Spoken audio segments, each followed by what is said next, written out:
if the rich get their way, they will privatize your water. And they're trying to do it as check this out. Leave your comments, ding the bell, share it with your friends, and subscribe to our channel. So it's World Water Day. On the line with us is Rianna Eckel, the senior organizer with the national organizing team at foodandwaterwatch.org. Rihanna's Twitter handle is RIANNAECKEL, or at Food and Water, your choice. Rianna, welcome to the program. Tell us about this 2021 Water Act and the growing threat of water privatization. Yeah, absolutely. Thank you so much for having me on this afternoon on World Water Day. The Water Act of 2021 is a monumental piece of water justice legislation. It was recently reintroduced by Representative Lawrence and Representative Representative Brenda Lawrence and Representative Ro Khanna, as well as Senator Bernie Sanders.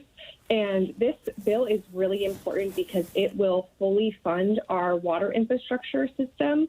Our water funding peaked in 1977. It has been cut nearly 82%. And as a result, we have a growing water affordability crisis in our country. We have increasing pollution. There are water shutoffs, of course, the threat of privatization, as you mentioned. So what the Water Act would do is fully fund our water infrastructure so that everyone in our country can have access to safe, affordable drinking water. And the EPA uses the EPA's estimate that we need $35 billion a year for our water infrastructure. And currently we are investing about $5 billion a year from the federal government. So there's a huge gap we need to cover right now. Yeah, absolutely. I think that, Flint, Michigan got all the publicity, but the fact of the matter is, number one, there's hundreds of Flints, not necessarily quite as egregious or as sudden and not done for political purposes or to help big donors the way Rick Snyder did in Michigan. But there are hundreds of places where the water is not safe for children. It's still lead polluted. And I know with electricity, you had privatized for-profit electricity in California when Enron owned it, and they used that for blatant political purposes, shutting down, doing rolling blackouts across the state just to justify a petition to kick Gray Davis out of the governor's mansion so they could replace him with a Republican. In this case, it was Arnold Schwarzenegger. And here in Oregon, here in Portland, tried to buy our system, and PGE refused to sell it to the city, even though the city was offering more than PGE was asking for, but they would only sell to a private entity. This is a real crisis. We see the same thing down in Texas. With electricity, this is a real crisis. What is it like with water? How many water systems around the country are privately owned versus publicly owned? And is there any national regulation of that, or is it state by state or county by county? Yes, nationwide, most people are served by a public utility, but private corporations are really using this funding crisis, the water funding crisis, to prey on vulnerable cities who are struggling to make ends meet. For example, I live in Baltimore, and there were a few private companies swooping around trying to buy the water system because the city has been struggling to put the investment that we need into the city. There's a lot of water main breaks, infrastructure problems, and we can see that's happening in communities across the country. And that really all stems from the fact that when the federal funding for our water systems disappears, those systems have to use rate increases in order to make up the funds that they need. So as our infrastructure is crumbling, utilities have to raise rates higher and higher and higher.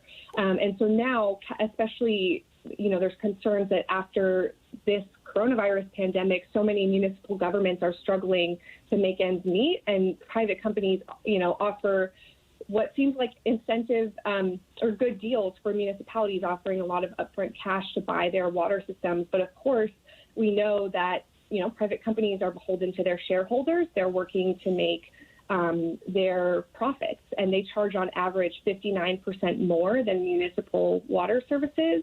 And it also leads to declining quality of water because they are cutting corners to maximize profits, as well as lost union jobs and declining customer service in general. So it's really a huge problem when, private corporations seek to profiteer off of something that we all really need as a basic human right.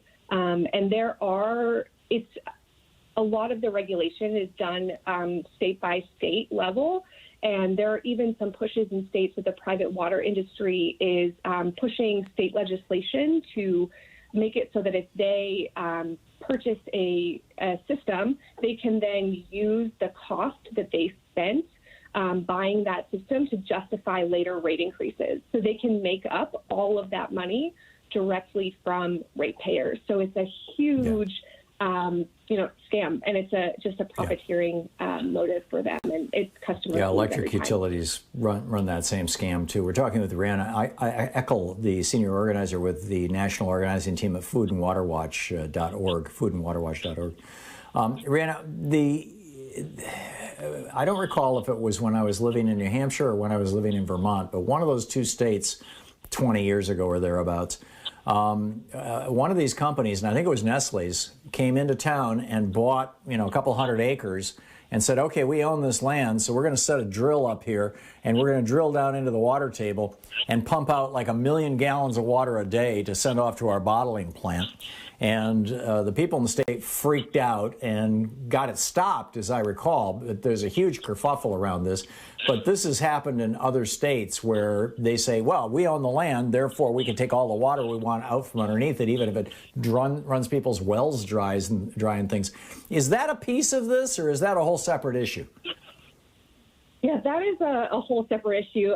The Water Act really just focuses on restoring funding to our municipal systems and working to really support public water systems to make sure that, everyone can have access to safe, affordable public drinking water. Of course, right. Private companies taking advantage of, land rights and creating bad contracts with municipalities is still something that we need to fight. But the Water Act is really just looking to make sure that we can reinvest in our water system and make sure that we can put the money that we need to so that people can have safe water. Okay, so to the Water Act then, and we have a little less than 2 minutes left here before we're going to hit hard break. Who are the sponsors? Where is it at? Presumably in the House. What are the probabilities of passage? What's going to happen when it hits the Senate? And what can people who are listening right now who would like to see water in the United States once again become safe and clean and reasonably affordable do?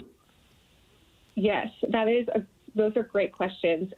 So the bill has been introduced by Representative Brenda Lawrence from Michigan and Representative Ro Khanna from California, and Senator Sanders is introducing the bill in the Senate. The bill number is H.R. 1352, and it has just been reintroduced a few weeks ago, but we're really going to be using this opportunity now that the last COVID relief bill has passed. The president and the House and the Senate they're focusing on an infrastructure bill. And of course, people may think of roads and bridges when you think of infrastructure, but water is a huge part of that as well.